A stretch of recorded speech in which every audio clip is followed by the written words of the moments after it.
Start करेंगे अब। आज करेगा वो centre idea, important centre idea बेटा, जो बोर्ड के एग्जाम में पूछे जाने वाले हैं। शुरुआत के चार हम देख लेंगे और चारों में से कोई ना कोई एक जरूर आएगा। तो हम लोग देखेंगे, फर्स्ट है आपका डस्ट ऑफ स्नो। आपके पोएट्री में पहला है डस्ट ऑफ स्नो। पहला लेसन कौन सा है? डस्ट ऑफ स्नो, बर्फ के कण या बर्फ के धूल बोल सकते हो, या बर्फ के कण, जिसके पोएट जो है, जिसके कवि कौन है? Robert Frost. ये एक अमेरिकन कवि हैं। उसके बाद देखते हैं कि सेंटर आइडिया में है क्या। पहले इसके बाद में देखते हैं कि है पोएम है क्या। The way of crow shook down on me the dust of snow from a hemlock tree. तो इसमें डायरेक्ट हम पूछते हैं कि ये होता क्या है। द पोएम, इस पोएम में होता है सेंट्रल आइडिया का मतलब होता है केंद्रीय भाव, कि ये पोएम आपको क्या सीख देना चाहता है, क्या मैसेज देना चाहता है, क्या दिखाना चाह रहा है, इसी को व्यक्त करने को ही हम लोग बोलते हैं सेंट्रल आइडिया, मतलब केंद्रीय भाव। इसका मोटिव क्या था, ये क्यों आया है, क्यों इसको हम पढ़ रहे हैं, इससे कुछ सीख मिले या क्या मिला है, उसी को हम लोग बोलेंगे केंद्रीय भाव। तो हम लोग देखते हैं केंद्रीय भाव कैसे लिखते हैं। तो सबसे सिंपल लैंग्वेज में है the poem dust of snow. इसमें पोएम का नाम रहेगा has been composed by Robert Frost. इतना हो गया। उसके बाद लिखेंगे कि इन दिस पोएम, इस कविता में, फिर कामा थोड़ा डैश लेंगे, द पोएट कवि एक्सप्रेस, एक्सप्रेस मतलब प्रस्तुत करता है, दिखाना चाहता है, express the importance of little things in our life.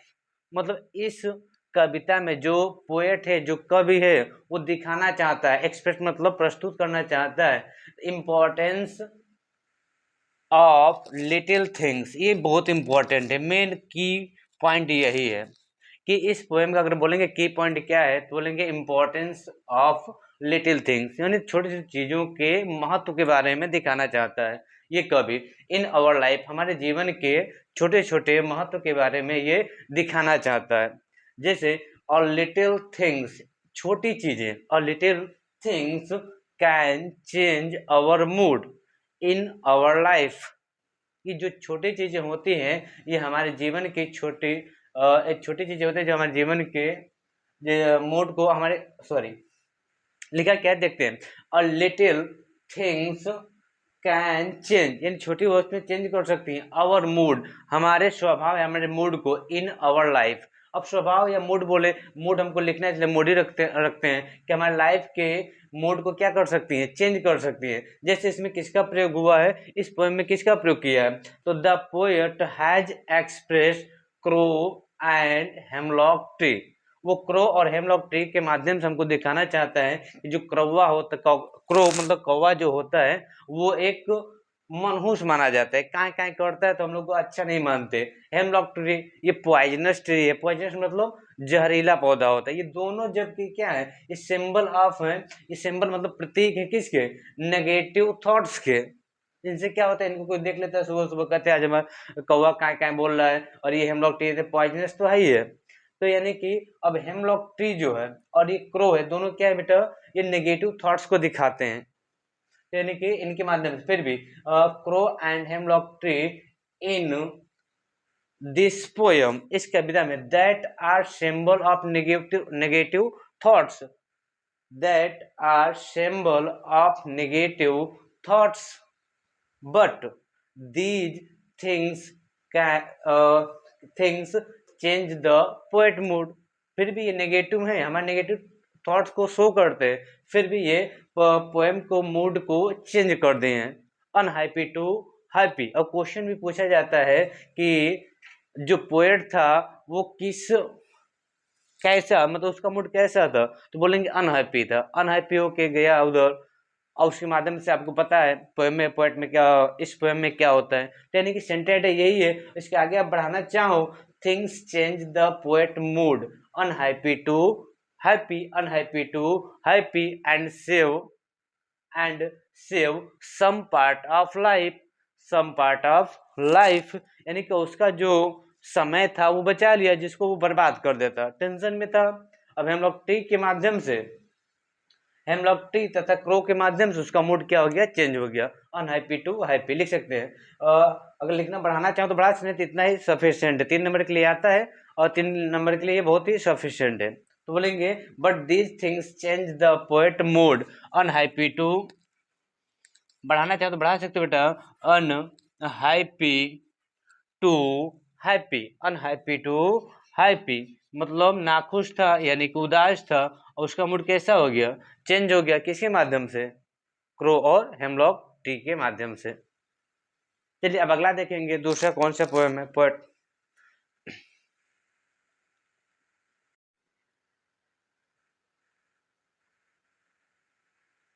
चलिए हम लोग देखते हैं, सेकेंड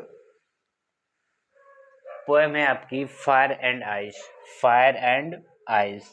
अब इसके राइटर कौन है, तो कौन कहेंगे, लगातार ये आ गया है कि मतलब रॉबर्ट फ्रॉस्ट, यानी कि रॉबर्ट फ्रॉस्ट ने लगातार 2, मतलब ये हाई स्कूल में लिखे तो बहुत सी कविताएं हैं, लेकिन हाई स्कूल में 2 लगातार कविताएं इन्हीं की हैं। अब सोचो ये कितने महान कवि रहे होंगे कि हाई स्कूल में लगातार दोनों इन्हीं की कविताएं हैं, तो आपके लिए आसानी हो गया कि fire and ice and dust of snow दोनों किनके हैं, रॉबर्ट ली फ्रॉस्ट के।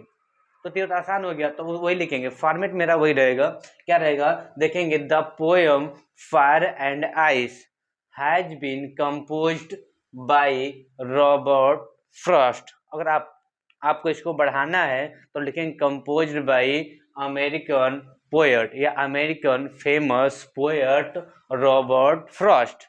बाकी आप इतना लिख रहे हैं तो कोई दिक्कत नहीं है, वो भी ठीक है। तो आगे देखते हैं, इन this poem, in this poem the poet, उसमें कर रहा था एक्सप्रेस कर रहा था, इसमें कर रहा है प्रिडिक्ट्स कर रहा है, प्रिडिक्ट्स मतलब होता है भविष्यवाणी करना, तो यानी कि इन this poem the poet predicts, भविष्यवाणी करता है, about the end of word.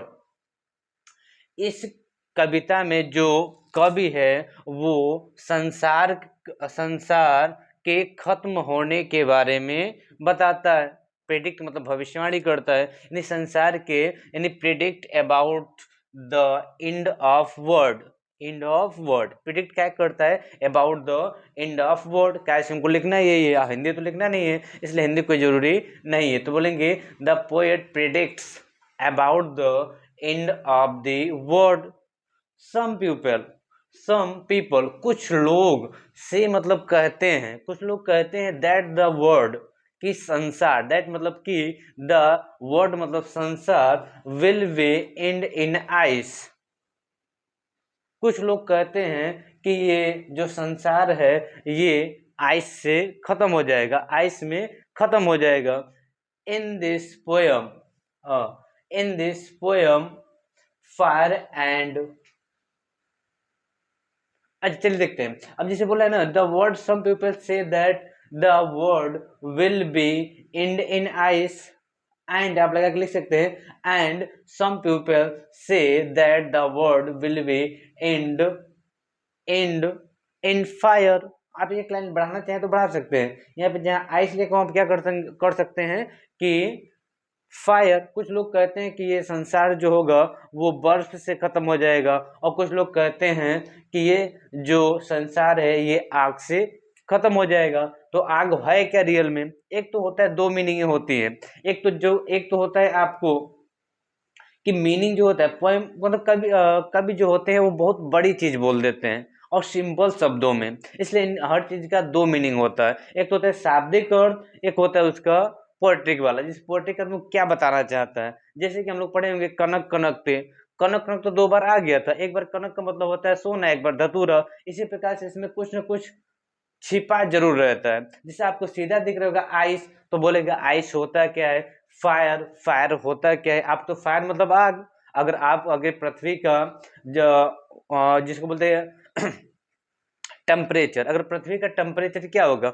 Increase करेगा, तो इंक्रीज करेगा तो हमारा जो ग्लेशियर्स वगैरह हैं वो क्या होंगे, पिघलेंगे, तो पिघलेंगे तो सभी पूरे इंडिया में, पूरे संसार में क्या हो जाएगा, तबाही आ जाएगी, क्या इसकी फ्लड्स वगैरह है, मतलब जिसको बोलते हैं बाढ़ वगैरह आ जाएगा, तो हमारा देश क्या हो सकता है, उससे खत्म हो सकता है। उसी को मतलब, अब इसमें एक तो सीधा मीनिंग हो गया, अब उसके बाद में दिखाया है इन दिस पोएम, इन इस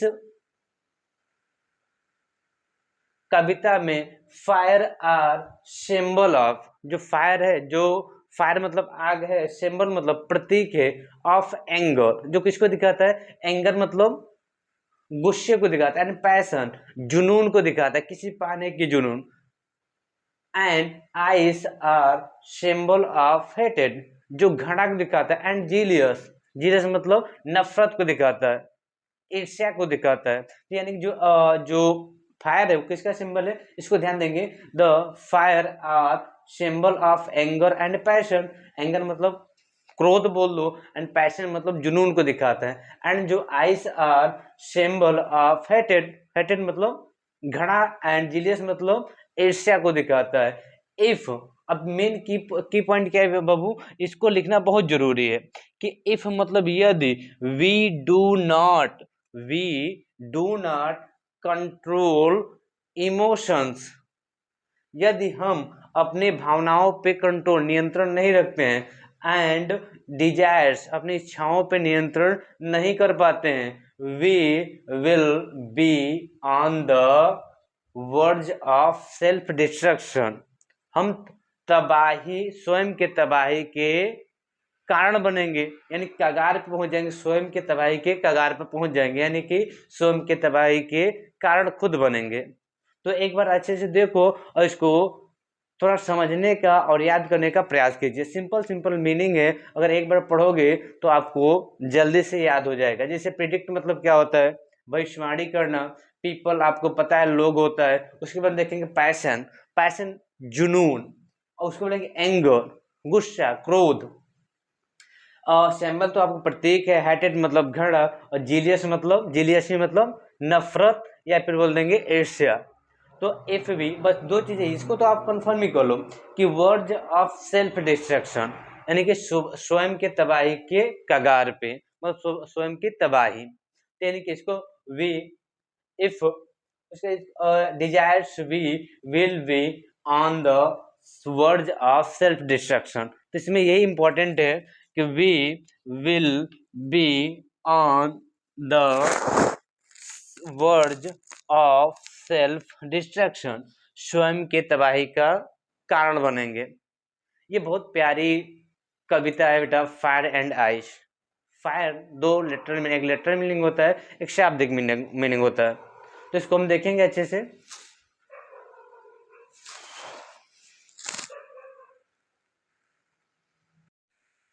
चलिए बेटा हम लोग देखते हैं। लिखा है सेंट्रल आइडिया, ये पोएम नंबर 3 है, लिखा है अ टाइगर इन द जू। इम्पोर्टेंट ये भी बेटा लगभग हर साल आने वाला है, और 2026 के लिए तो मान लो कि इम्पोर्टेंट है ही है। क्लास 10th वाले जो पोएम्स का रिवीजन कर रहे हैं वो थोड़ा सा ध्यान देंगे बबुआ। ए टाइगर इन द जू, तो आपको सिर्फ मैंने मेन चीज है बबुआ, ये तो आपको दिया रहेगा, इसके जो पोएट हैं उनको थोड़ा सा ध्यान दोगे अच्छे से। पोएट में न राइटिंग और न ही इसका मीनिंग एज इट इज लिखेंगे बाबू। लेस्ली नॉरिस, आप कुछ भी बोलो, लिखे है Leslie Norris, LESLIENORRIS, Leslie Norris. तो इसको हम देखते हैं सेंट्रल आइडिया। तो सेंट्रल आइडिया मेन की पॉइंट होता है, इसमें बताना क्या चाहता है, वो मैसेज देना क्या चाहता है, मैसेज क्या देना चाहता है समाज को। तो हम देखते हैं इसी टाइप से हम जो स्टार्ट करते हैं। अब सेंट्रल आइडिया कहाँ से स्टार्ट करेंगे, यहाँ से। तो देखिए क्या क्या लिखा है, the poem A tiger in the जू, a poem tiger in the जू, नोटेड का इसको लिखेंगे हम। अब चाहो तो कलर चेंज कर सकते हो, अगर ये इसको ब्लू से लिख रहे हैं, इसको किससे लिखोगे, ब्लैक से। दो चीजें, एक पोएम का नाम और पोएट का नाम, दोनों को कैसे लिखेंगे, या अंडरलाइन कर देंगे इसको, या फिर हम ब्लैक पेन से लिखेंगे, थोड़ा हाईलाइट रहे। आपको जो एग्जामिनर होगा यहीं पे चेक करता है कि सही लिखा है कि नहीं पोएट का नाम, और वहीं पे क्या कर देगा, इसको आपको नंबर यहाँ से दे देगा। लगभग ये चीजें तो सभी फॉर्मेट में सेम है, सिंपल लैंग्वेज है, और ये दोनों फॉर्मेट सेम है। ये पोएम, ये हो जाएगा पोएट का नाम। तो चलिए स्टार्ट करते हैं। The poem a tiger in the zoo has been composed by Leslie Norris, Leslie Norris. In this poem, वो भी है same same, in this poem comma the poet express, express मतलब एक्सप्रेस, चलिए इसमें एस एक छूट गया, आप डबल एस लगा लेंगे। तो एक्सप्रेस मतलब अभिव्यक्ति करता है, मतलब दिखाना चाहता है, express the pathetic life of animals. ये बहुत इंपॉर्टेंट है बाबू, क्या दिखाना चाहता है? द पैथेटिक लाइफ, पैथेटिक मतलब कष्ट भरे जीवन के, किसके बारे में बाबू? कष्ट भरे जीवन, एनिमल्स, यानी pathetic life of animals, pathetic life of animals in the जू। चिड़ियाघर में जो एनिमल्स होते हैं, जानवर होते हैं, उनके कष्ट भरे जीवन के बारे में बताता है। ये आपका हो गया की पॉइंट। तो उसके बाद आगे देखते हैं द पोएट। पोएट क्या चाहता है बाबा? द पोएट वांट्स मतलब चाहता है, वांट्स मतलब चाहता है, टू कन्वे, टू कन्वे यानी कि अब समझाना चाहते हैं, कन्वे का कन्वे ही लिखेंगे वहां पे। अब व्यक्ति या समझाना या मैसेज को आदान प्रदान करना चाहता है या समझाना चाहता है तो लिखेंगे the poet wants to convey. Poet convey करना चाहता है, क्या कन्वे लिखेंगे, इसलिए कन्वे को बार बार रिपीट कर रहे हैं। The poet wants to convey the message, message मतलब मैसेज, संदेश देना चाहता है दैट मतलब कि we should not enslavement, enslavement मतलब कैद करके रखना, गुलामी में रखना। अब जैसे कोई भी जानवर है उसको वो अपने नेचुरल हैबिटेट में, जैसे टाइगर ही था, वो टाइगर कहाँ रहता था? जंगल में। अब जंगल से उसको हम किसके एक सेल में बंद कर दें, एक चार दीवारी में बंद कर दें तो उसका क्या हो जाएगा? उसको हम तो गुलाम बना दिए। तो इसे लिखिए इंस्लॉमेंट, क्या बोलेंगे? इंस्लॉमेंट मतलब गुलामी में। यानी कि वी शुड नॉट इंस्लॉमेंट मतलब उसको गुलाम नहीं बनाना चाहिए, उसको कैद नहीं करना चाहिए ऑफ द एनिमल्स। अब एनिमल्स कोई भी हो, क्या इसके एनिमल्स करते क्या? जैसे टाइगर जब से खतरनाक माना जाता है, पर इसके काम भी तो बहुत अच्छे हैं कि अगर ये जंगल में नहीं रहेगा तो लोग क्या करेंगे? जंगलों को काट काट के बर्बाद कर देंगे। अब जिससे क्या होगा? उससे हमारा एनवायरनमेंट क्या होगा? प्रभावित होगा। इसलिए तो एनिमल्स मेंटेन द, लास्ट में लिखेंगे भी, एनिमल्स मेंटेन द नेचर, वो हमारे प्रकृति को बचाए रखते हैं। डायरेक्ट बोल देंगे मेंटेन द इन्वायरमेंट, इन्वायरमेंट। ये छोटा सा है, अगर चाहोगे तो इसको और बड़ा हम लिखवा सकते हैं, लेकिन अभी पेपर नजदीक है, इसको थोड़ा अच्छे से रिवीजन करोगे आप लोग। और सिंपल सिंपल लैंग्वेज है। Expressed pathetic life of animals, फिर उसके बाद वांट्स टू कन्वे, बस दो तीन चीजें मीनिंग याद कर लो। वांट्स टू कन्वे मैसेज आपको पता है, convey the message that we should not enslavement, हमें कैद करके यानी गुलाम बना के नहीं रखना चाहिए। इंस्लॉमेंट मतलब होता है गुलामी, हमें जानवरों को गुलाम बना के नहीं रखना चाहिए। एनिमल्स, और एनिमल्स मेंटेन द नेचर या इन्वायरमेंट। ओके, तो आपको समझ में आ रहा होगा। थोड़ा सा ध्यान देंगे इसको, लेस ले नॉरिश को।